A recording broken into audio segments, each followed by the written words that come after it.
नमस्कार। ब्रिटेन की संविधान की श्रृंखला में आज हम अध्ययन करेंगे अभिसमय। तो इससे पहले मैं उम्मीद करता हूं कि आप सभी घर पर सुरक्षित होंगे, स्वस्थ होंगे और इस कोरोना काल में, इस महामारी के दौर में घर पर रहकर अध्ययन कर रहे होंगे। सबसे ज़रूरी स्वास्थ्य है और स्वास्थ्य इस दौर में स्वस्थ रहने का एक ही तरीका है कि आप लापरवाही ना बरतें, मास्क का उपयोग करें, ज़्यादा से ज़्यादा घर पर रहें, हाथ धोएं और लापरवाही ना बरतें। तो आओ आज हम पढ़ते हैं अभिसमय।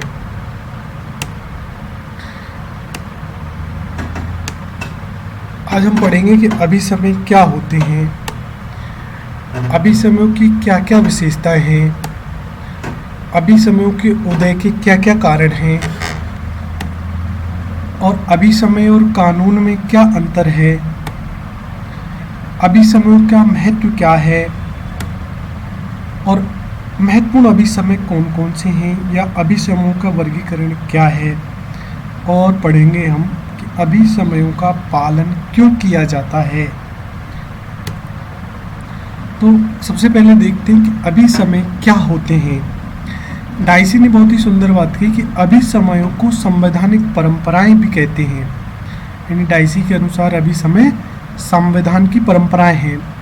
जेएस मिल ने अभिसमयों को संविधान के अलिखित नियम कहा। एनसन ने इन्हें संवैधानिक रीति रिवाज कहा। ओग और जिंक ने लिखा है कि इनका निर्माण उन समझौतों, प्रथाओं और आदतों से मिलकर होता है जो राजनीतिक नैतिकता के नियम मात्र होने पर भी बड़ी से बड़ी सार्वजनिक सत्ताओं के दिन प्रतिदिन के संबंधों और गतिविधियों के अधिकांश भाग का नियमन करते हैं। ये अभिसमय कानून के कंकाल पर मांस चढ़ाते हैं, कानूनी संविधान को संचालित करते हैं और उसे बदलती सामाजिक आवश्यकताओं तथा राजनीतिक विचारों के अनुसार संशोधित करते हैं।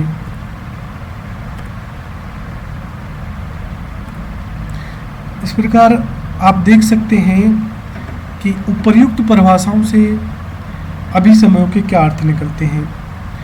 तो उपर्युक्त परिभाषाओं से स्पष्ट है कि अभिसमय वे नियम या परिपाटियां हैं जो कानून के द्वारा बाध्य नहीं होते हुए भी कानून की तरह मान्य होते हैं। तो हम क्या देखेंगे कि अभिसमय अलिखित हैं, अभिसमय लंबे समय से प्रचलित रीति रिवाज हैं, अभिसमय शासन संचालन की आधारशिला हैं, अभिसमय कानून से मान्यता प्राप्त नहीं है। अर्थात अभिसमय अलिखित होते हैं, यानी परंपराएं हैं जो लंबे समय से प्रचलित हैं। ये कानून से बिल्कुल अलग हैं, कानून से मान्यता प्राप्त नहीं है, लेकिन ब्रिटिश जनता के व्यवहार में ये कानून की तरह ही होते हैं और ये अलिखित होते हैं।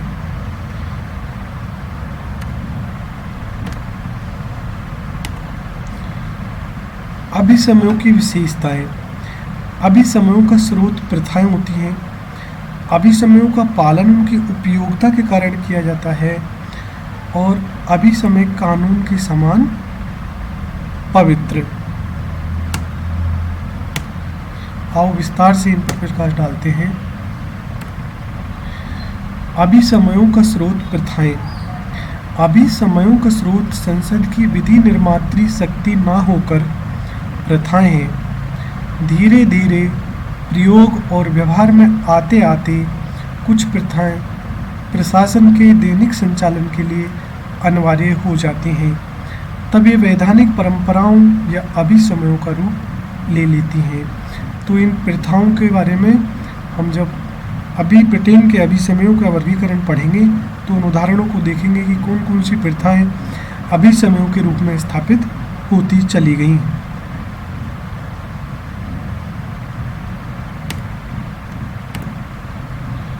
दूसरा है अभिसमयों का पालन उनकी उपयोगिता के कारण होता है। चूंकि अभिसमयों को कानून के द्वारा मान्यता नहीं दी जाती है और न्यायालय द्वारा उन्हें क्रियान्वित नहीं किया जाता है, अभिसमयों का पालन किए जाने का कारण उनकी अपरिहार्य उपयोगिता है।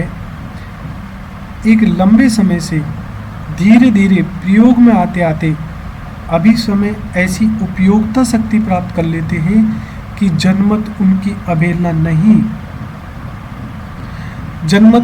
अवहेलना करने वालों को आदर की दृष्टि से नहीं देखता।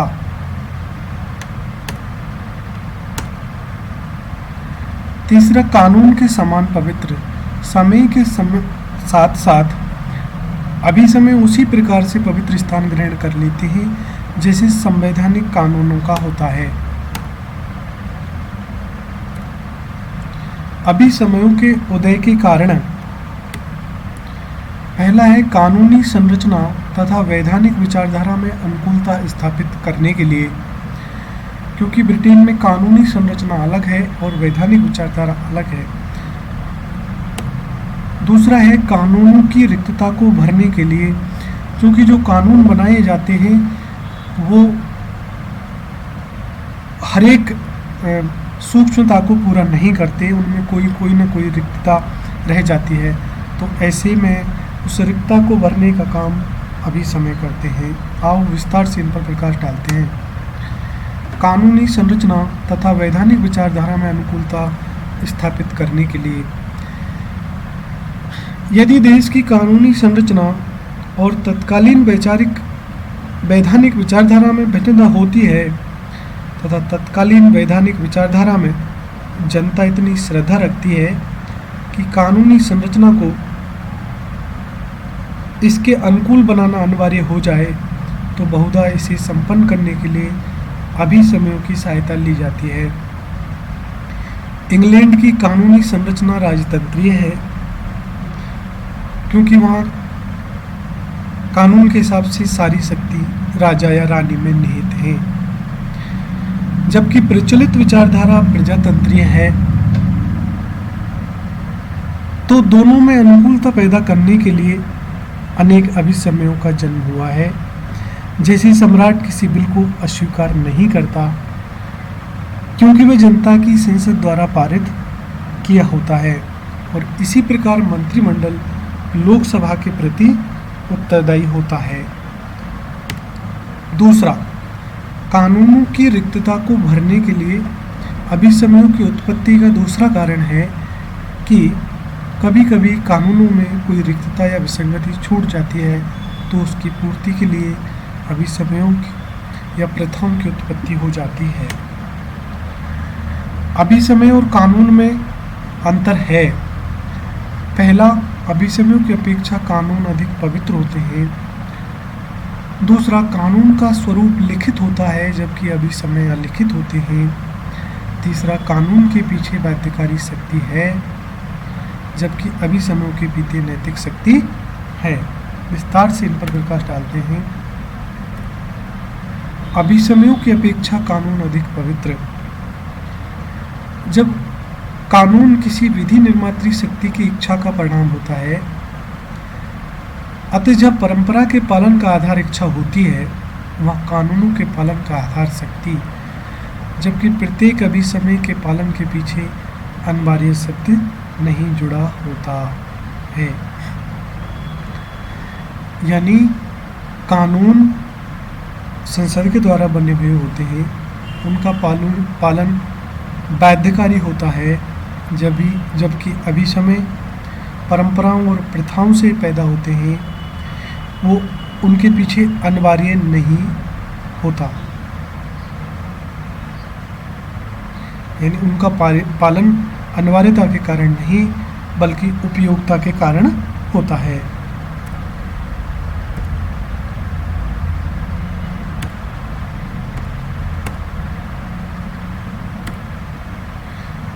दूसरा है कानून का लिखित स्वरूप, जबकि अभिसमय अलिखित होते हैं।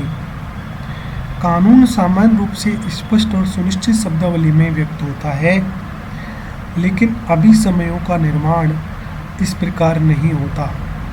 अभी समय तो प्रथा और परंपराओं पर आधारित होते हैं और उनमें परिवर्तन भी प्रचलित प्रथाओं के आधार पर होता है। कभी कभी ये ज्ञात करना भी कठिन हो जाता है कि कोई प्रथा अभी समय बन गई है कि नहीं। कानूनों के पीछे वैधानिक शक्ति, जबकि अभिसमयों के पीछे नैतिक शक्ति। कानूनों को न्यायालय की शक्ति प्राप्त रहती है, न्यायालय द्वारा उन्हें लागू किया जाता है, परंतु अभिसमयों को न्यायालय की शक्ति प्राप्त नहीं होती और ना ही न्यायालय द्वारा उन्हें लागू किया जा सकता है। न्यायालय भी कानूनों के समान अभिसमयों की रक्षा नहीं करते हैं।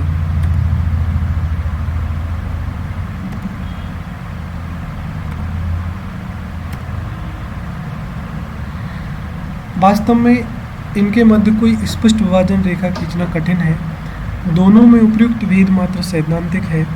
व्यवहार में ब्रिटेन में अभिसमयों का कानूनों के समान ही पालन किया जाता है।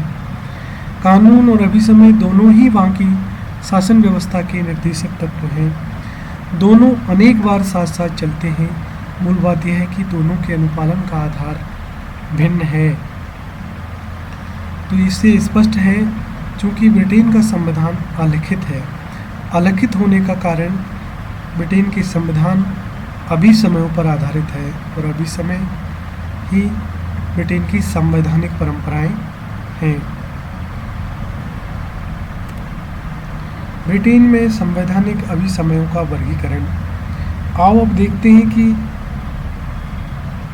ब्रिटेन में कौन कौन से महत्वपूर्ण अभिसमय हैं जिनका वहाँ पर अभिसमयों के रूप में विकास हुआ है, जो कानून नहीं है। जैसे राजा से संबंधित कुछ अभिसमय पर हम प्रकाश डालें तो जैसे राजा अपने मंत्रियों के परामर्श से कार्य करता है। ये ब्रिटेन के संविधान में कोई कानून नहीं है कि राजा अपने मंत्रियों से परामर्श करके कार्य करेगा, लेकिन ये संयोग से, प्रथाओं से, परंपराओं से ये विकसित हुआ है। दूसरा, मंत्रिमंडल के निर्माण के लिए राजा लोकसभा के बहुमत वाले दल के नेता को प्रधानमंत्री नियुक्त करता है। तीसरा, प्रधानमंत्री द्वारा निर्मित मंत्रिमंडल को राजा अपने मंत्रिमंडल के रूप में स्वीकार करता है। राजा संसद को प्रतिवर्ष एक बार अवश्य आहूत करता है। राजा मंत्रिमंडल की बैठकों में सम्मिलित नहीं होता। प्रधानमंत्री के परामर्श पर ही राजा लोकसभा का विघटन कर सकता है। संसद के दोनों सदनों द्वारा पारित किए गए विधेयकों पर राजा को स्वीकृति देनी ही होती है। यद्यपि वैधानिक रूप से सम्राट को विधेयकों पर निषेधाधिकार प्राप्त है। तो ये सब ब्रिटेन के राजतांत्रिक परंपरा में लोकतांत्रिक परंपरा के अभिसमय है कि राजा मंत्रियों के परामर्श से काम करेगा, राजा बहुमत दल के नेता को प्रधानमंत्री बनाएगा, राजा अपने मंत्रिमंडल के प्रधानमंत्री द्वारा निर्मित मंत्रिमंडल को अपने मंत्रिमंडल के रूप में स्वीकार करेगा, आदि आदि।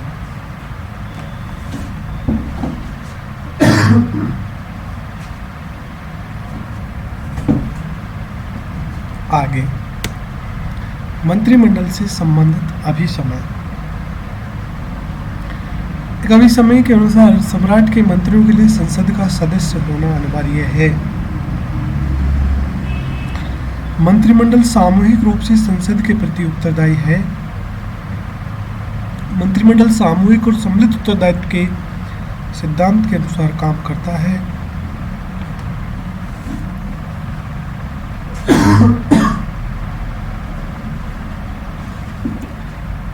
मंत्रिमंडल को लोकसभा का विश्वास पात्र न रहने पर त्यागपत्र देना पड़ता है। यदि प्रधानमंत्री चाहे तो राजा को लोक सदन को विघटित करने का परामर्श दे सकता है। मंत्रिमंडल को संपूर्ण प्राधिकार के साथ घरेलू संकट का प्रतिकार करना चाहिए।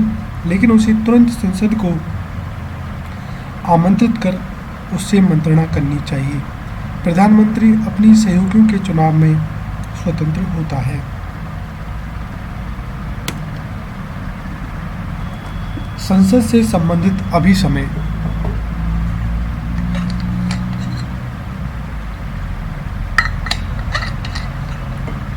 लोक सदन के अध्यक्ष को निर्दलीय व्यक्ति होना चाहिए और उसे अध्यक्ष पद के लिए निर्वाचन में खड़ा होने से पूर्व अपने दल की सदस्यता त्याग देनी चाहिए। अध्यक्ष का निर्विरोध निर्वाचन होना चाहिए, जितनी बार चाहे निर्वाचित किया जाना चाहिए। अध्यक्ष को अपने निर्णायक मत का प्रयोग बहुत कम और स्वीकार करना चाहिए कि संसद स्वयं निर्णय कर सके। लॉर्ड सभा जब अपीलीय न्यायालय के रूप में कार्य करती हो तब कानूनी लॉर्डों को उसमें अवश्य सम्मिलित होना चाहिए और उन्हें छोड़कर अन्य किसी लॉर्ड या पीयर को लॉर्ड सभा के न्यायिक मामलों में भाग नहीं लेना चाहिए। लोक सदन किसी वित्तीय विधेयक पर तभी विचार करता है जब उसे राजा की सिफारिश पर प्रस्तुत किया जाए। लोक सदन अनुदान की मांग में कमी कर सकता है और उसे अस्वीकार कर सकता है, किंतु उसमें वृद्धि नहीं कर सकता। कानून बनाने से पहले प्रत्येक विधेयक का 3 बार वाचन होना चाहिए। शासक दल की ओर से भाषण होने के पश्चात दूसरा भाषण विरोधी दल के सदस्य का होता है। लोक सदन का अध्यक्ष सदन में, सदन के बाहर निर्दलीय आचरण करता है। तो ये संसद से संबंधित अभिसमयों के उदाहरण हैं जो कहीं भी कानूनी मान्यता प्राप्त नहीं है या कानून में नहीं लिखी गई हैं, फिर भी कानून के समान और कानून से भी पवित्र ढंग से प्रयोग किए जाते हैं। आइए अब देखते हैं कि अभिसमयों का पालन क्यों किया जाता है। डाइसी का मत है कि अभिसमयों का पालन का कारण कानून के भंग होने का भय है। दूसरा, लावेल ने इनके पालन के पीछे जनमत के बल का तर्क दिया है। लॉस्की के अनुसार अभिसमयों का पालन इसलिए होता है क्योंकि देश के प्रचलित संवैधानिक सिद्धांतों के अनुरूप होते हैं, और दूसरा, सभी राजनीतिक दल देश की सामाजिक व राजनीतिक संरचना के आधारभूत बातों के बारे में प्राय एकमत रहते हैं।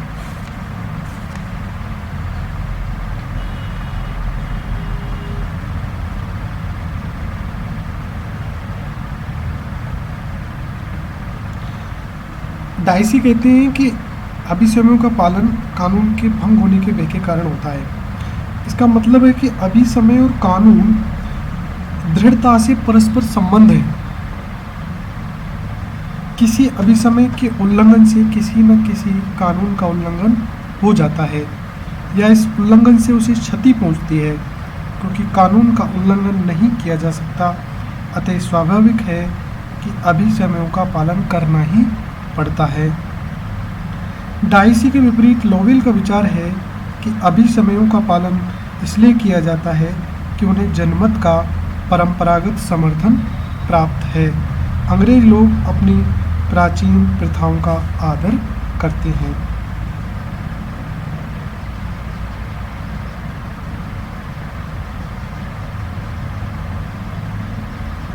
आओ अब लास्की के अभिसमयों का पालन क्यों होता है इस विचार पर प्रकाश डालते हैं। तो लास्की ने इसके 2 कारण बताए हैं। पहला कारण है प्रचलित सामयिक संवैधानिक सिद्धांतों के अनुरूप हैं और इसके अतिरिक्त ये इसके क्रियान्वयन में सहायक है। उदाहरण के लिए हम देखें कि ब्रिटेन में किसी समय मंत्रिमंडल की बैठकों का सभापतित्व स्वयं राजा करता था, किंतु जॉर्ज राजाओं के मंत्रिमंडलीय बैठकों का सभापतित्व करना बंद कर दिया। परिणामतः क्या हुआ, राजा के स्थान पर प्रधानमंत्री द्वारा मंत्रिमंडलीय बैठकों का सभापतित्व करने की परंपरा बन गई।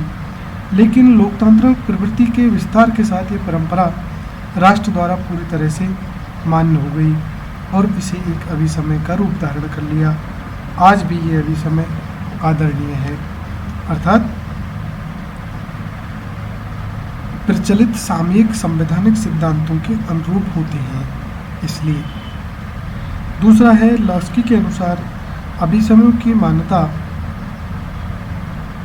इस कारण होती है कि ब्रिटेन के राजनीतिक दल देश की राजनीतिक व सामाजिक संरचना के मौलिक स्वरूप के विषय में एक मत हैं। इसका कारण इस संरचना से संबंधित परंपराएं भी उन्हें समान रूप से मान्य हैं। यानी वहाँ के दलों में वहाँ की शासन प्रणाली के बारे में भिन्नता नहीं है। जो कुछ वहाँ अभिसमयों के द्वारा, कानून के द्वारा लागू है, वो उसको बदलना नहीं चाहती। इसीलिए जब हमने पढ़ा था ब्रिटेन के संविधान की विशेषताओं में कि ब्रिटेन का संविधान विकास के परिणाम स्वरूप, ब्रिटेन के संविधान की विशेषता है वो विकसित है। वो विकसित इसीलिए है कि वो वहाँ के लोग उन्हीं चीज़ों को बदलना चाहते हैं जो बहुत ज़रूरी हैं, उन्हीं आवश्यक परिवर्तनों को स्वीकार करते हैं जिनसे परंपरागत संस्थाओं की अधिक से अधिक रक्षा की जा सके। इसलिए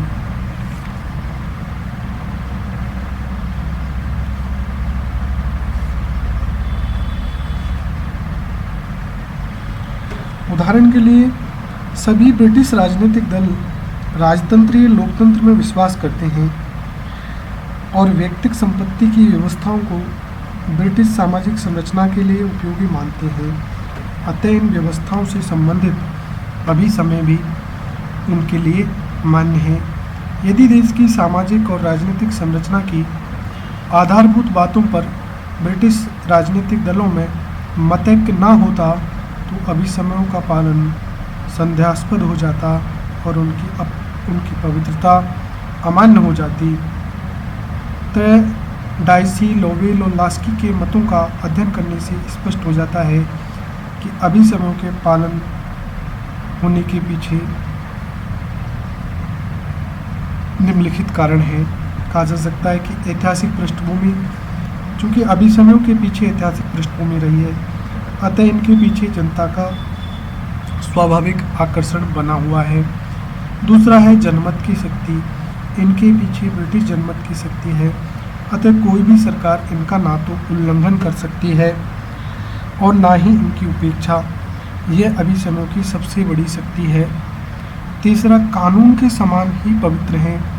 अभिसमयों को कानून के समान ही पवित्र माना जाता है, अतः ये बाध्यकारी स्थिति प्राप्त कर चुके हैं।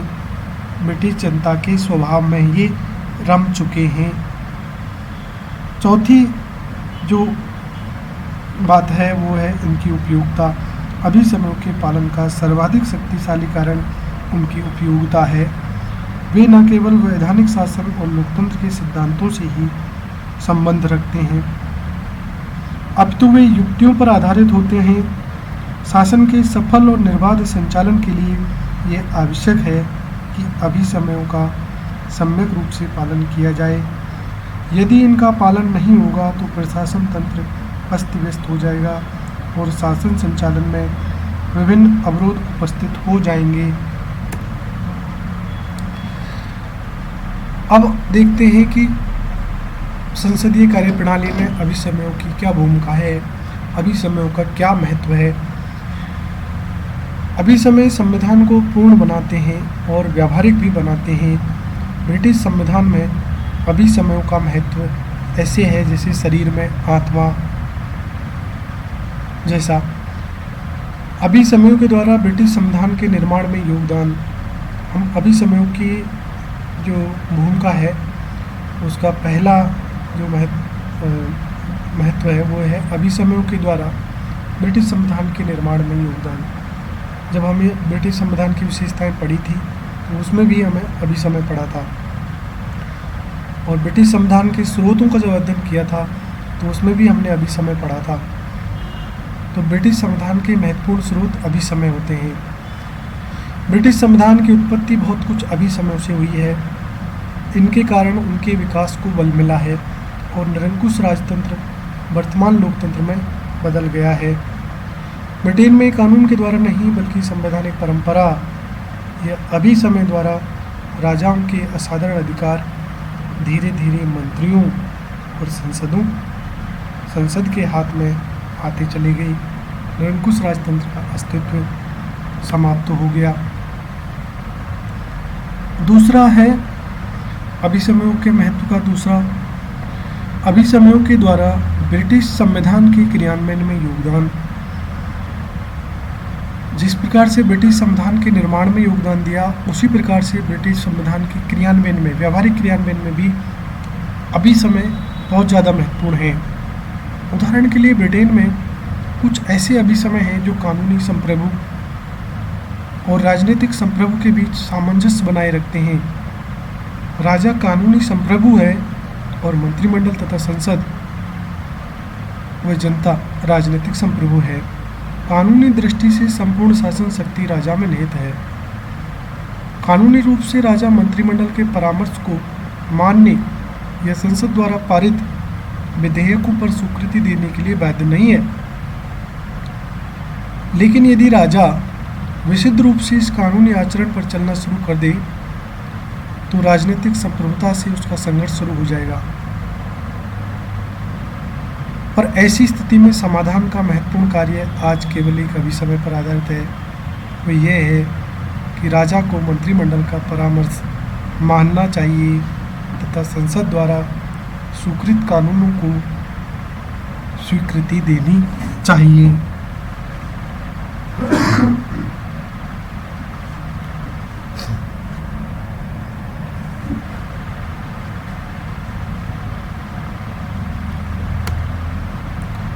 तीसरा है शासन व्यवस्था के श्रेष्ठतर बनाने में योगदान।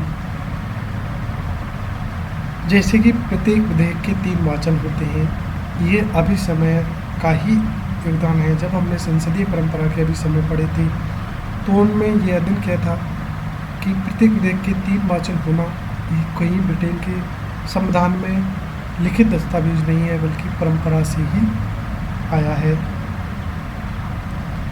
चौथा है ब्रिटिश प्रशासन के संचालन में अभिसमयों की महत्ता। जेनिंग्स ने लिखा है कि अभिसमय परिवर्तित सामाजिक और राजनीतिक स्थितियों के अनुकूल शासन व्यवस्था को ढालते हैं, शासन बल को शासन यंत्र चलाने की योग्यता प्रदान करते हैं।